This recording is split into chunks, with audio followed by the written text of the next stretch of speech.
Mr. Q, Ya, ini kan Anda sudah berapa ya, saat lah ini sudah menjadi tadinya wakil wakil kepala kepala. KSP, Ya, sekarang menjadi kepala kantor staf presiden lah ya. ya, Dan kita udah beberapa kali bicara ya, mengenai kira-kira kayak gimana sih ya.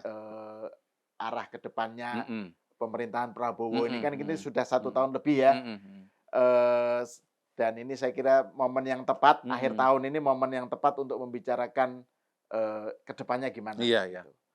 Dan saya ingat Mr. Q bilang bahwa tugas utama KSP itu adalah mengawal program-program prioritas Iya, iya. Pak Prabowo Iya, iya. gitu kan, program-program andalannya lah gitu Iya, ya. iya. Terus juga waktu itu Mr. Q bilang bahwa tantangan utama dari pemerintahan Prabowo Mhm, Gibran sekarang mhm, ini mhm, adalah bukan pada level visi, mhm, bukan pada level apa ya, Weltanschauung mhm. atau pada level bukan pada level apanya lah ya, pemikirannya, Iya, iya, iya. tapi pada level teknokrasi, Iya, iya. Iya, aplikasinya. iya, iya. Bagaimana itu diterapkan di lapangan Iya, iya. oleh, para, timnya ya, Iya, betul. anak buahnya, Betul, pembantunya. betul. Terus juga tantangan kedua adalah seberapa jauh kabinet Mhm, atau pokoknya, ininya mhm, Pak Prabowo mhm, itu mesin politik, mhm, mesin pemerintahan Pak mhm, Prabowo Gibran itu bisa menerjemahkan mmm. yang dimaui oleh Pak Prabowo Iya, seperti iya. apa, Iya, menjadi program-program konkret, iya. kebijakan-kebijakan, yang, langsung berdampak Mhm. kepada rakyat. Iya, iya. Jadi silahkan diuraikan, time is yours. Ya, sebetulnya memang perlu diulang juga bahwa memang Pak Prabowo ini paradigmanya paradigma baru Oke, dalam pembangunan Indonesia, terutama dalam pembangunan ekonomi ya. Yang pertama adalah bahwa beliau ini mau menyelesaikan persoalan-persoalan pokok bangsa. Apa persoalan pokok bangsa? Pertama itu adalah soal pangan. Presiden maunya soal pangan ya, terutama yang pokok-pokok itu selesai. Misalnya seperti beras, kebutuhan beras kita per tahun sekitar 30 juta ton. Nah, ini ya pengen secepat-cepatnya bisa dicapai. Kita kan tahun-tahun sebelumnya tuh ada impor tuh 1 juta, 2 juta gitu. Kalau kita masih impor kita nggak mandiri. Dan itu bahaya. Kalau beras bisa diimpor sih masih syukur. Tiba-tiba mhm, dalam kondisi bencana, kekeringan ya kan, puso ya, perang iya iya, gitu, nggak bisa kirim ke Indonesia. Kan orang kelaparan nanti. mmm, Nah, alhamdulillah itu ternyata bisa dicapai dengan lebih cepat. Ya, tahun ini kita di tahun pertama pemerintahan bisa tembus angka 30 juta ton itu. Nanti kita lihat berapa angkanya 32 apa 33 apa 34 ya. Ini kan sebentar lagi menuju akhir tahun. Jadi itu satu optimisme yang sudah terbangun. Yang kedua soal ketahanan energi ya. Ketahanan oke, energi kita punya kebutuhan satu hari loh bukan setahun ya. Satu hari itu 1,6 juta ton BBM. Nah, produksi kita sekarang 600.000, baik oleh Pertamina maupun oleh swasta. Swasta tuh ada 2, swasta dalam negeri, swasta luar negeri, gitu. Nah, ini kan rentan banget gitu. Nah, karena itu harus dicari jalan cepat, gitu. Bagaimana agar Indonesia itu tidak tergantung lagi secara energi, gitu. Nah, caranya bagaimana? Kita kembangkan energi baru terbarukan. Kemudian kita cari cara untuk meningkatkan lifting minyak kita, ya. Mulai dari cadangannya sampai teknologi untuk mengambil minyak yang ada di bawah permukaan tanah, gitu. Kemudian juga kita gunakan teknologi dengan yang namanya bioetanol, dari sawit, dari singkong, mmm, dari bahan-bahan yang lain lagi. Kebetulan kalau bicara bioetanol yang datang dari sawit, kita ini merupakan negara dengan kebun sawit dan produksi, minyak sawit terbesar di dunia, gitu. Nah, mmm, bagaimana sebagian mungkin dipakai untuk dalam negeri, untuk makanan, untuk kimia, dan dijual ke luar negeri, tetapi sebagian lagi itu digunakan untuk, kombinasi bahan bakar, gitu loh. mmm, Jadi kita punya jalan lah untuk mhm, menuju kepada kemandirian, energi. Yang ketiga kemandirian pertahanan. Ya, itu adalah hal-hal pokok yang mau diperkuat oleh Bapak Presiden. Kita tidak akan bisa menjadi bangsa yang kuat kalau PR-PR ini tadi, itu belum diselesaikan, gitu. Nah, yang kedua, beliau mengingatkan kita bahwa sorry, sebelum kedua, jadi 3 matra itu ya, ketahanan pangan, pangan, energi, dan ketahanan energi, pertahanan sama militer. ketahanan, Pertahanan, ya. Nah, Oke. yang berikutnya lagi, Presiden sangat menekankan pentingnya pasal 33 Undang-Undang Dasar 45 ya, perekonomian disusun azas kekeluargaan. Kemudian, cabang-cabang produksi yang penting bagi negara dan menguasai hajat hidup orang banyak dikuasai oleh negara. Bumi, air, dan kekayaan alam yang terkandung di dalamnya dipergunakan sebesar-besar kemakmuran rakyat. Nah, pada titik itu beliau. Hafal ya, Mister Q ya? Hah? Ini hafalnya sebelum menjadi ketua KSP atau sejak dulu? Setelah Pak Prabowo jadi presiden. Terus terang, hafal itu setelah Pak Prabowo jadi presiden, karena beliau berpidato berulang kali Oke gitu. oke oke. Sehingga karena sering mendengar beliau kita hafal, yang kedua kita tahu bahwa itu adalah titik tekan dari Presiden Prabowo Soalnya gitu. sebelum Pak Prabowo jadi presiden kan Nah, Mister Q urusannya kan soal, apa itu namanya, elektabilitas, iya iya. soal apa itu, survei. Itu kan Polster, sekarang kan kepala staf. Iya iya iya iya. Oke oke, lanjut lanjut. Sorry sorry. Jadi itu Nah, pasal tiga iya iya, tiga. pasal 33 itu. Jadi beliau sangat ingin mengurangi kesenjangan yang terjadi. Beliau sudah berulang kali mengatakan bahwa ekonomi kita tuh timpang dari penguasaan lahan, dari jumlah kekayaan gitu. Dan saya lihat angka-angkanya memang itu betul gitu. Jadi presiden ingin agar distribusi kemakmuran itu betul-betul terjadi. Karena menurut dia kalau kesenjangan ini terlalu besar dan terus seperti itu, maka kita sebagai bangsa itu rentan, rentan dari dalam gitu. Nah, ada banyak cara yang beliau lakukan ya. Pertama, misalnya nih ya, ya devisa hasil ekspor. Devisa hasil ekspor tuh kan dominan kita ini kan kekayaan alam kan, Hmm. dari minyak sawit, dari tambang. Itu kalau yang sudah-sudah itu duitnya, devisanya taruh di luar. Sekarang harus tinggal di dalam negeri, minimal 1 tahun. Supaya apa? Supaya duitnya dipakai untuk menggerakkan kegiatan ekonomi. Ya. Kalau kegiatan ekonomi bergerak, ya rakyat kan akan ada pekerjaan, Hmm. ada pendapatan, ada pemasukan, ada pengeluaran, kegiatan ekonomi itu berjalan. Kemudian, beliau menelusuri ya, lahan-lahan sawit. Tadi saya sudah diceritakan juga di episode sebelumnya. Hmm, hmm, hmm. Begitu ditelusuri ternyata sekitar 4 juta hektar itu ilegal, dalam pengertian apa? Tidak sesuai dengan izin yang keluar. Oke. Misalnya izinnya 10.000, di lapangannya 12.500. Hmm. Nah, yang lebih-lebih ini itu disita oleh negara. Iya iya iya. Disita itu konsekuensinya, pertama, itu disuruh bayar denda, sekian hektar kali sekian tahun. Uangnya ke mana? Bayar ke negara. Buat apa Hmm. duitnya? Untuk membiayai aneka program. Kemudian nanti tiap tahun ya, setiap bulan kan akan ada produksi ya, nanti dikelola oleh negara, oleh BUMN, Agrinas Palma namanya. Nah, nanti tiap bulan ada pemasukan, tiap tahun ada pemasukan. Saya pernah hitungkan kalau nggak salah di Hmm, sini, hmm, angkanya hmm. sangat besar. Uangnya buat apa? Buat program kesejahteraan rakyat gitu. Oke. Nanti menyusul juga untuk tambang akan diberlakukan hal yang sama. Lalu kemudian kegiatan-kegiatan apa, penyelundupan, misalnya timah di Bangka Sebentar, Belitung. sebelum ini, sebelum saya lupa soal Hmm, sawit ya. hmm, Itu yang kan ada sejumlah sekian yang ilegal. hmm. Itu ada yang ini nggak? Ada juga ke program untuk mengembalikan menjadi hutan lagi. Itu ada nggak Saya bagian? harus cek ya, saya harus cek ya. Karena kan itu juga kan salah satu yang Gini, menjadi di satu pembicaraan. sisi kalau kacamata saya, itu kan sudah jadi kebun sawit Ah, dan itu produktif gitu loh. ya. Ya dilanjutin aja. Tetapi kan ada yang sawit itu perlu, tetapi Mhm, kan ada juga mhm, sebagian lahan mhm. sawit yang Ya, tadi ilegal itu, iya yang iya. gara-gara Mhm, harusnya jadi tetap hutan, tapi mhm, dialih fungsikan jadi mhm, sawit, jadi itu yang mhm, menjadikan kemudian banjir, terus apa, dan mhm, macam-macam. Itu mhm. ada wacana untuk Mungkin nanti ya, kembali mungkin ke nanti di daerah-daerah hutan yang nggak? rawan saya kira harus harus jadi pertimbangan. Oke. Makasih itu, justru ini jadi satu perspektif sendiri nih. Jadi mungkin saja nanti tidak semua, kebun sawit yang keluar dari koridor itu Mhm. akan terus jadi kebun sawit. Untuk Iya daerah-daerah yang memang rentan dan rawan secara apa, rawan bencana alam iya. mungkin bisa dikembalikan lagi jadi kebun apa, dikembalikan jadi hutan gitu ya. Mhm Makasih. mhm. Justru ini satu insight baru nih. Iya Ini iya iya. pentingnya berdialog dengan masyarakat seperti ini kan.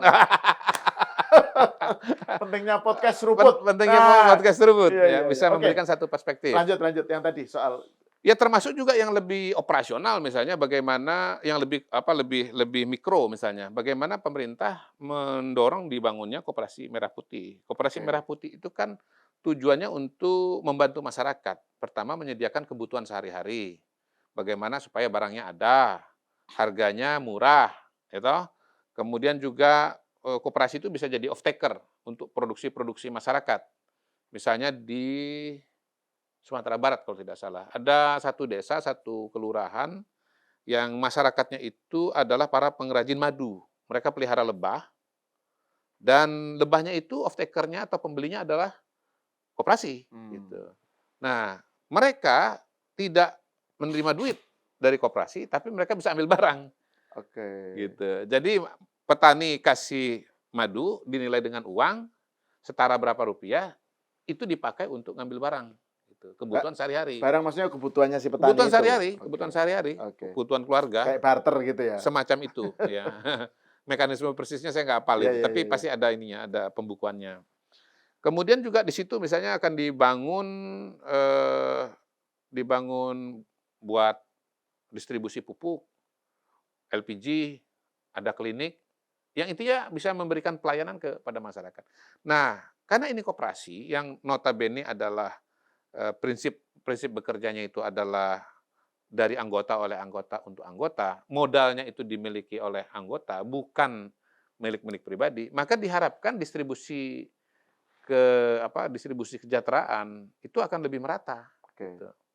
Karena kalau koperasinya untung, itu kan balik lagi ke anggota dalam bentuk sisa hasil usaha, kalau koperasinya untung. Itu salah satu cara yang dirumuskan oleh Presiden untuk meningkatkan kesejahteraan masyarakat. Dan bagaimana agar kesenjangan ini menjadi berkurang gitu. Jadi pemain-pemain ekonomi itu bukan cuma yang besar-besar, tetapi juga ada pemain-pemain yang merupakan bagian dari masyarakat gitu. Singkatnya ceritalah, itu yang besar itu nanti bukan cuma titik-titik Maret sama titik-titik Maret, tetapi Oke. juga Koperasi Merah Putih. Oke. Ya. Ini Paham bagian maksud saya? iya iya iya. Titik-titik Maret ya. Enggak sih. Bagus juga jawabnya, nanti biar kita tanya dengan Iya iya netizen. iya iya. Titik-titik Maret sama titik-titik Maret Iya iya gitu. iya Tapi iya. juga ada Koperasi Merah Putih. Koperasi-koperasi. Iya. Saya paham, tapi saya ngakunya enggak gitu. Iya iya iya. Enggak, Ya jadi sengaja ini biar pemirsa tertarik nanti untuk kasih ini bagian komentar. dari tadi itu ya, implementasi soal pasal 33 tadi Iya, itu ya? implement dari pasal 33. Nah, kemudian yang penting juga, karena kita mau jadi bangsa yang maju, negara yang maju, itu tidak ada negara maju tanpa SDM yang berkualitas. Dari segi kesehatan, Oke. dari segi intelijensi, dari segi pendidikan. Maka kemudian masuklah program-program yang besar, yang banyak, yang baru berkaitan dengan kesehatan. Cek kesehatan gratis, supaya apa? Kualitas kesehatan bisa dikontrol, ya kan? Itu sudah Penyakit-penyakit jalan yang ya? sudah berjalan, sekarang udah berapa ya? Itu di 60 juta, puskesmas, 70 di juta. apa, Di di semua puskesmas. oke. Di semua puskesmas. Jadi pasal kalau belum, ya itu silakan datang aja ke puskesmas sesuai dengan domisili. Jadi saya bisa pakai podcast ini, Mhm. potongan video ini terus saya Heeh. kasihkan ke petugasnya ini loh. Nggak Saya perlu, oh, nggak perlu. Pokoknya datang soalnya aja. gratis ya? Datang gratis, Gratis, ya, gratis. ya. Itu kalau dinilai dengan uang, kalau medical check up sendiri mungkin harganya bisa 2 juta rupiah itu. Jadi datang, nanti akan diperiksa mata, tekanan darah, darah kita sendiri, lalu kemudian gigi gitu. Akan diperiksa. Nanti Oke. akan diidentifikasi sama dokternya. Ada resiko-resiko. Nah, kalau ada resiko-resiko tentu kalau penyakit ya dikasih obat. Kalau masih potensi dikasih tahu, diingatkan. Beberapa penyakit itu kan balik lagi bukan satu malam. Tapi tanda-tandanya udah mulai terbaca. Akumulasi. Akumulasi, Iya, misalnya iya. soal diabetes mellitus, Iya, itu iya, kan iya. tidak dalam satu malam. Kalau sudah punya kecenderungan darah tinggi, terlalu banyak makan gula, mengkonsumsi gula, mungkin diberhentikan sama sekali misalnya gitu. Terlalu banyak kopi manis, mulai sekarang kopi pahit. Contohnya ya, Iya, itu iya, contoh iya, konkret, iya. contoh konkret. Iya, iya, iya. Kemudian MBG. MBG itu kan untuk menghilangkan stunting pada anak-anak, untuk menghilangkan anemia, meningkatkan pertumbuhan otak karena protein diberikan yang bagus. Ya, supaya apa? Supaya nanti kita punya sumber daya manusia itu sehat dan cerdas. Materi yang bagus, guru yang bagus, kurikulum yang bagus. Kalau anaknya intelijensi kurang kan nggak optimal juga gitu loh. Ini saya ada Mhm, beberapa pertanyaan terkait soal mhm, aplikasi tadi itu ya. mhm. Tapi itu nanti. Saya Iya. lanjut. Ya kemudian untuk sekolahnya sendiri, Sekolah belasan ribu sekolah direvitalisasi, maksudnya itu direnovasi. sekolah rakyat maksudnya, bukan? Semua sekolah. Oke. Semua kita kan ada ratusan ribu sekolah di seluruh Indonesia. Kemudian yang Maksudnya negeri ini sekolah negeri atau secara umum? sekarang Iya, yang revitalisasi tadi itu loh. Revitalisasi revitalisasi sekolah, sekolah, heeh. itu sekolah negeri saja atau Nanti saya cek lagi ya, oke, heeh, persisnya. Kalau kalau saya kemarin ngunjungin sekolah-sekolah negeri itu. oke, oke. Nah, yang jelas untuk negeri dulu itu adalah panel interaktif digital. Oh, oke, oke, yang Iya, pernah yang kita layar bicarakan seperti ini kan sebelumnya. saya Ya, pernah ya, ya, ceritakan ya, ya, ya, bagaimana ya. nanti panel interaktif digital itu ada bahan-bahan pendidikan yang di dalamnya itu bisa menjadi materi pengajaran bagi Itu anak-anak yang anu di ya, luar Jawa, di daerah pelosok, yang mungkin gurunya kurang, kualitas gurunya kurang, gitu. yang digitalisasi pembelajaran ya Iya, di jalan istilahnya. pembelajaran. Tahun ini dikirim satu, tahun depan presiden mau kirim 3 Oke, kepada oke. sekolah-sekolah negeri. Mhm, Ya mungkin nanti pada gilirannya juga bisa aja sekolah swasta juga, oke. gitu. Jadi untuk yang tidak mampu ada sekolah rakyat, ya. Untuk yang jenius, yang pintar, yang berbakat ada sekolah Garuda. Jadi Jadi ini semua dalam klaster, program peningkatan pengembangan sumber daya manusia? pengembangan sumber daya manusia. Ya, Itu oke. bahasa dari saya ya, bahasa dari saya. Saya mencoba merangkum dengan agar lebih sederhana dan lebih Oke, oke. dimengerti. Begitu banyak program dari presiden. Nah ini Terus terus semua juga sekolah rakyat. iya, ini semua kan tantangannya adalah pada level implementasi. Nah, Contoh betul. ya, sekolah rakyat.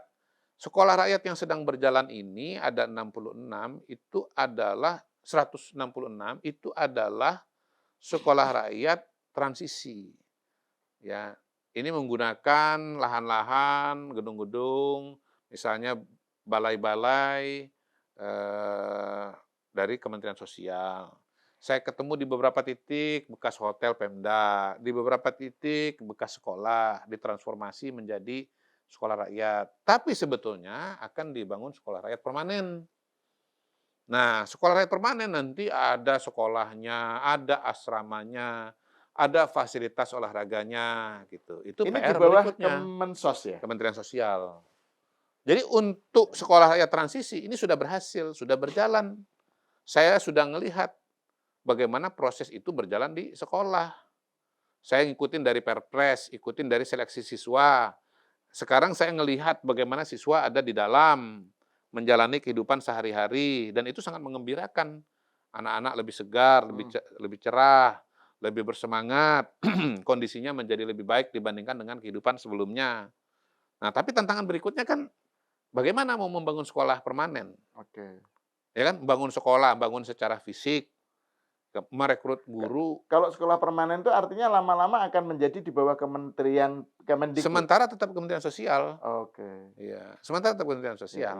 Terus selain sekolah rakyat yang Mhm. itu, apa, katakan aja untuk menampung siswa-siswa yang, eee, Desil 1, Desil musti 2 yang iya, sangat yang dalam kondisi yang sangat berkekurangan lah. iya iya. Ada juga kan sekolah Garuda ya? Ya, Jadi itu juga udah jalan?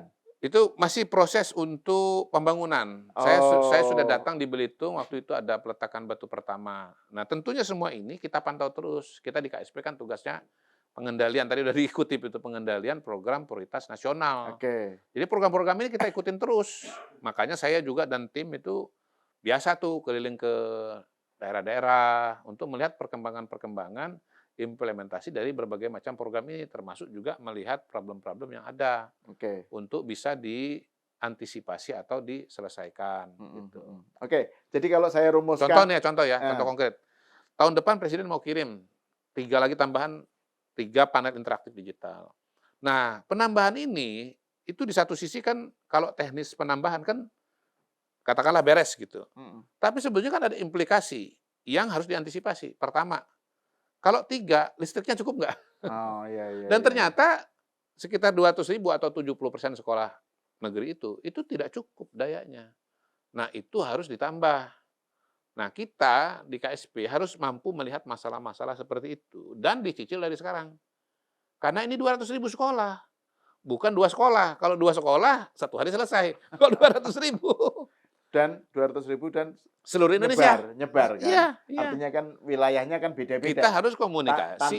Tantangan Iya, daerahnya kan betul. beda-beda kan. Kita harus komunikasi dengan PLN, Mhm, gitu loh. mhm. Mereka kan harus menyusun tuh, menguraikan tuh Iya, dua iya, ratus iya. ribu itu bagaimana, jaringannya cukup nggak untuk menyalurkan tambahan itu, gitu. Iya, Nah, iya. yang berikutnya lagi, 200.000 ya, kemudian tambah 3 panel interaktif, naik daya, berarti tagihannya bulan depan kan beda. Itu juga harus dihitung. Ya, ya. Nah, kalau 2, 3 nggak terasa, 200.000. Hmm. Wah, itu kan nilainya besar sekali. Berarti sumber sumber pendanaannya harus di cross check, harus dicarikan. Nomenklaturnya harus disusun, gitu. Nah, ini semua kan harus diantisipasi. Itu yang maksud saya, the devil is in the detail. Oke. Itu yang maksud saya dengan teknokrasi, Ya, ya, gitu. ya. Nah, jadi ini Mhm. oke, kalau saya summarize, Mhm. saya Mhm. Mr. Q harus Mhm. percaya Mhm. dengan kemampuan saya Oh, luar men-summarize biasa. persentase Udah Anda. terbukti. Jadi kan pertama tadi Heeh. soal ketahanan Iya, pangan, iya, ketahanan energi, iya. dan ketahanan pertahanan lah Iya, ya. iya, iya. Terus yang kedua Itu, soal kalau implement. soal kemahiran samaras itu saya udah percaya banget. Makanya saya heran, kok disertasi nggak selesai-selesai? Wah! Jangan dibocorin. Tapi insya Allah selesai. Iya, iya, Nah, iya. yang kedua Heeh. itu soal implementasi pasal 33 ya, soal pemerataan Iya. supaya ekonomi itu nggak hanya Elit, numpuk di sebuah sekelompok elit orang. tertentu gitu, Iya, tapi masyarakat semua. iya. Terus yang ketiga tadi soal pemberdayaan sumber daya manusia, Pengembangan sumber daya manusia. pengembangan sumber Heeh. daya manusia Iya. gitu kan. Nah, terus itu kan gambar besarnya yang Mmm. menjadi kira-kira presiden itu mau seperti itulah Betul, gitu. betul. Nah, sekarang soal tadi itu, Mmm. soal tantangannya adalah soal Mmm. teknokrasi, Iya, iya. soal the devil is in the detail. Betul. Terus juga soal tadi itu, soal Mmm. bagaimana mesin Mhm, pemerintahnya itu mhm. bisa menjalankan itu. Iya, Nah, iya. itu gimana menurut? Iya, itu tantangan sehari-hari kita sekarang ini. Nah, seberapa jauh tantangan itu menjadi kendala dan bisa diatasi? Saya sih optimis, saya Oke. optimis. Misalnya begini, kalau kita bicara sekolah rakyat tadi kan, ternyata bisa dilaksanakan. Tentu ini adalah ongoing proses yang tantangan itu akan selalu muncul, tetapi juga solusi itu nanti kita akan cari. Presiden mengatakan begini, "Tantangan selalu ada, kita hadapi." Hmm. Tantangan selalu ada, kita hadapi. Untuk sekolah Garuda itu tidak mudah. Kenapa? Kebutuhan lahan besar. Dan ternyata untuk bisa mendapatkan lahan dari pemerintah daerah tidak sesederhana itu, tidak segampang itu. Contoh ya, saya ngecek misalnya calon calon lahan untuk sekolah Garuda di Kalimantan Tengah. Kalau bicara sekilas, harusnya gampang. Kalimantan Tengah luasnya 1,5 kali Pulau Jawa kok. Penduduknya cuma seukuran satu kabupaten, Hmm. 2 juta, 3 juta kurang, setara dengan satu kabupaten Ya. di Jawa. Tapi ternyata nggak semudah itu. Lahan ada, tapi belum SHM. Hmm. Lahan ada, sudah SHM, tapi belum ada fasilitas listrik, belum ada fasilitas air, gitu. Lahan ada, ini ada, itu ada, lahan gambut. Biaya untuk, pematangan lahan besar sekali, gitu. Ya. Jadi nggak sesederhana itu juga, Hmm, hmm, hmm. persoalan-persoalan di lapangan, gitu. Ya, ya. Tapi kita harus hadapi, kita harus cari Hmm, cara, hmm, kita hmm. harus cari solusi, gitu. Oke. Nah, yang kedua tentu presiden sendiri kan ada yang namanya rapat paripurna, ada rapat terbatas. Dalam tiap rapat terbatas itu tuh ditanya sama presiden, dan presiden itu detail. Bagaimana perkembangan, bisa atau tidak, gitu. Ya, kalau nggak bisa ya resikonya ya kata presiden diganti. Reshuffle. Ya, Itu ya, ya. aja, dicari orang yang mau dan Hmm, mampu hmm. untuk melakukan pekerjaan-pekerjaan yang ditugaskan oleh presiden. Oke. Nah, masih terkait soal isu pengaplikasian dan teknokrasi Mhm, ya. Kan Pak Prabowo kan juga selain tadi itu soal tadi hal-hal besar yang tadi mhm, Mr. Q uraikan, kan obsesi utama beliau juga soal pemberantasan korupsi, mhm, ya kan? Juga soal jangan sampai ada yang dulu itu kan mhm, bocor, bocor, jangan mhm, sampai mhm, itu, Pak. mhm, Tapi soal korupsi itu kan jadi mhm. jadi Ya, isu utama. ya, ya, ya. Nah, ini kan ada juga kecurigaan-kecurigaan atau kenyinyiran atau, apa ya, pokoknya kritik lah Mhm, terhadap bagaimana implementasi program-program mhm, prioritas mhm, itu kemudian seberapa jauh itu, pertanggungjawabannya atau apalah. mhm, mhm, Misalnya soal MBG. mhm, Nah, MBG ini kan mhm, kemudian menjadi, apa, banyak yang mengkritik gitu mhm. Iya, soal akuntabilitasnya, iya, soal iya, penyelenggaraannya iya, dan iya, seterusnya. iya.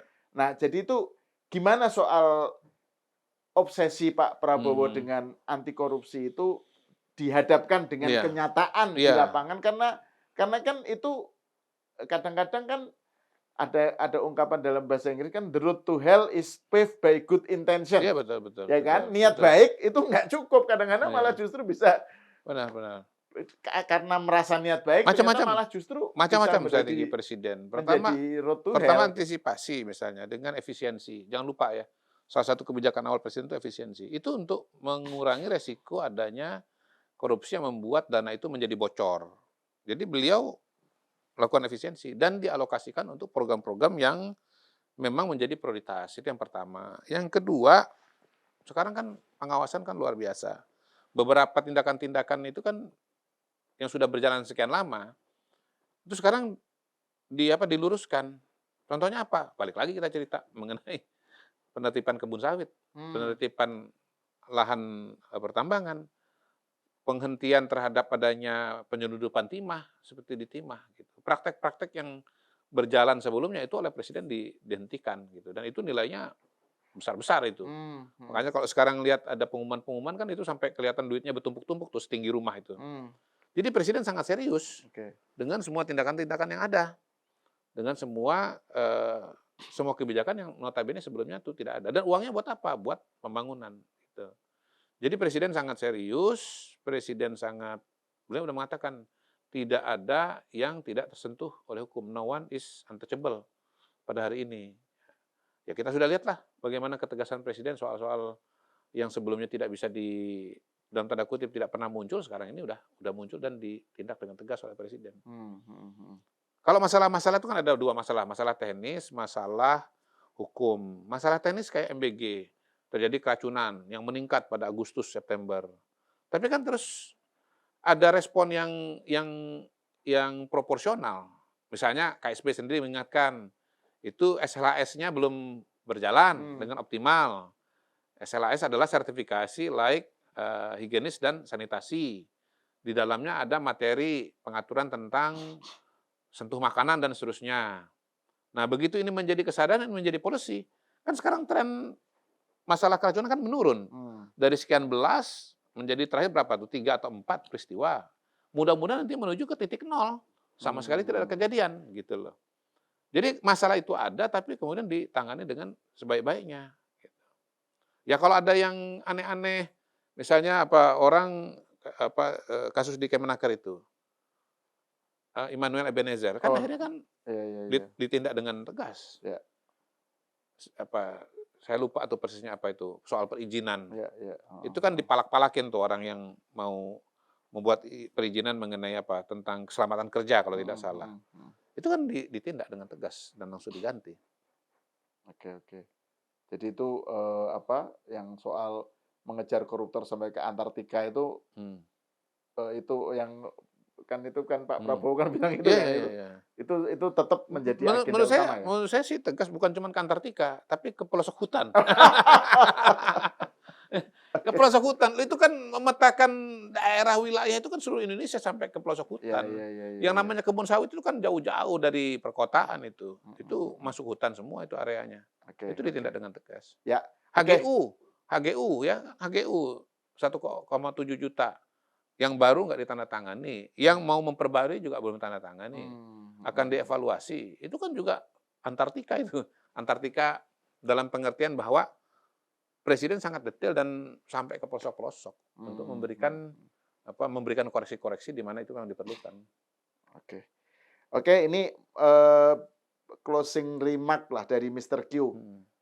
Saya nggak tahu perlu nggak, sebelum kita mengakhiri diskusi ini. Jadi Iya, kira-kira ke ke depan ke depannya gimana? depan ya ke depan ke depan ya terus melanjutkan apa yang sudah dikerjakan, ya kemarin pada bulan Oktober setahun pemerintahan ya, kan Oktober 2024 ke Oktober 2025 evaluasi dari publik kan bagus.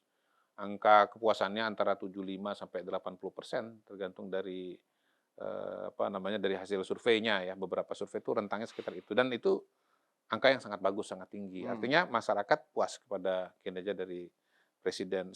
Politik kita juga secara secara apa, stabil politik kita juga sangat stabil. Kekuatan politik yang ada pada hari ini mayoritas mendukung pemerintahan dan itu menjadi modal dasar untuk bisa membuat kebijakan publik berjalan dengan baik.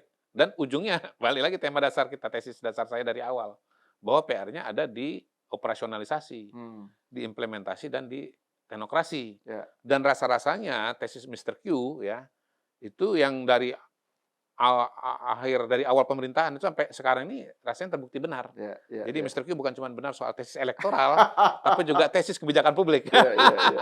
Dan ini Heeh. yang waktu itu sempat kita singgung Hmm, juga yang hmm, kita hmm, bukunya siapa itu Wang Fang, siapa itu yang hmm, Cina itu yang hmm. Lawyerly Society Iya.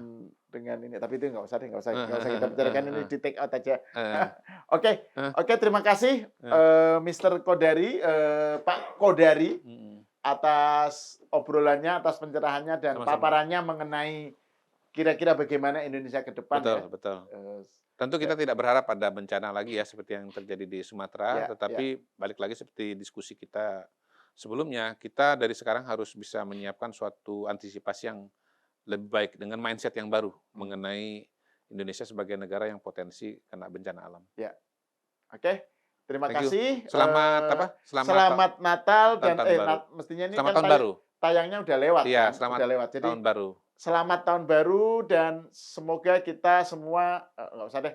Oke, terima kasih pada Ya. Mr. Q. Selamat tahun baru 2026.